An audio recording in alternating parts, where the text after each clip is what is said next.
La campagne pour les élections présidentielles du 20 mai 2020 est ouverte ce lundi 27 avril 2020.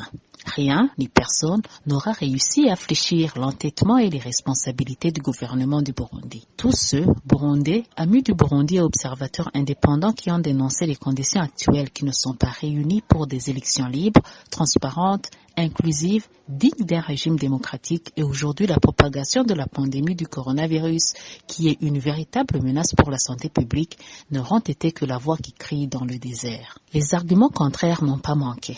La paix et la sécurité qui n'ont jamais été autant assurées sur tout le territoire, la tenue de la parole donnée pour le respect des mandats, la mise en place d'organes indépendants en charge des élections et le financement de celles-ci sans recours à l'assistance extérieure, la peur du vide constitutionnel en cas de report des élections, l'absence de menace du coronavirus ou en tout cas sa maîtrise si elle advenait et enfin la responsabilité d'un gouvernement souverain qui ne peut prêter oreille à ses opposants et détracteurs assoiffés ou nostalgiques du pouvoir et leurs alliés néocoloniaux. Autant d'arguments qui ne résistent pas à la réalité observée sur le terrain, à nos précédents de gestion des crises institutionnelles, mais répondent plutôt aux intérêts des uns des autres au détriment du bien public et de la nation.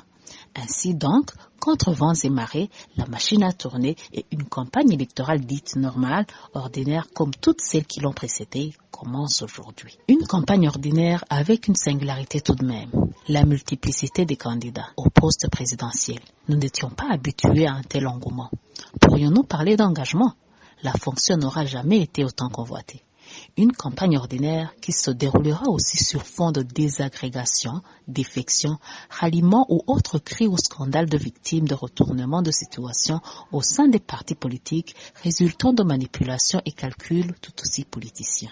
En effet, le gâteau sera bientôt servi et tous les invités voudraient prendre part au festin et goûter au gâteau quelle qu'en soit la portion. Une campagne ordinaire enfin parce que la majorité des Barundi n'en attendent aucun miracle. En effet, certains s'adresseront en connaissance de cause à leurs militants, prêcheront aux nouveaux convertis et nous promettront le paradis dont on ne serait pas très éloigné par ailleurs. D'autres revisiteront et remettront au goût du jour de grandioses projets inachevés, tandis que d'autres referont le monde pour nous.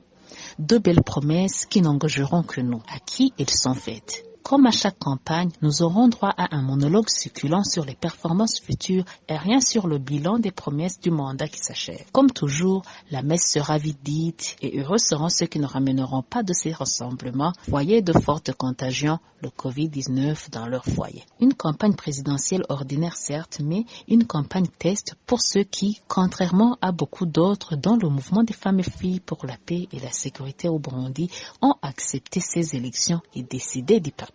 Une campagne qui sera pour eux une occasion d'observer et évaluer son déroulement dans le respect de toute la réglementation encadrant la campagne telle qu'elle a été établie. Des instructions auraient-elles été faites et des mesures prises pour que les autorités à tous les niveaux, les services de police et de sécurité, la milice Imbonerakure ainsi que les organes chargés de l'encadrement de la campagne les fassent observer?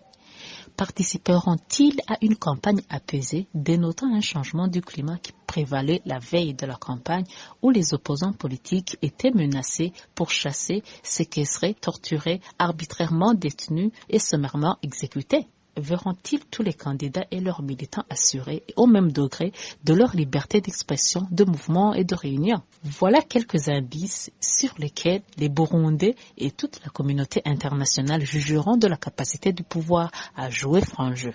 Le mouvement des femmes et filles pour la paix et la sécurité au Burundi voudrait en appeler encore une fois à la sagesse et à la responsabilité des Barundi et Barundikazi qui s'engagent dans ce processus électoral. Au cours de ce dernier mandat, pour ne parler que de celui-ci, vous avez vécu comme témoin ou victime des situations qui tranchent avec les discours qui vous seront servis pendant ces 3 semaines. Sachez faire la part des choses et identifier vos intérêts à l'instar de ceux qui vous solliciteront pour servir les leurs. Nous savons aussi d'expérience que les campagnes électorales sont généralement des périodes de forte tension, de violence verbale et même physique entre militants. Les élections passées, nous resterons les amis et les voisins qui ne peuvent se passer les uns des autres.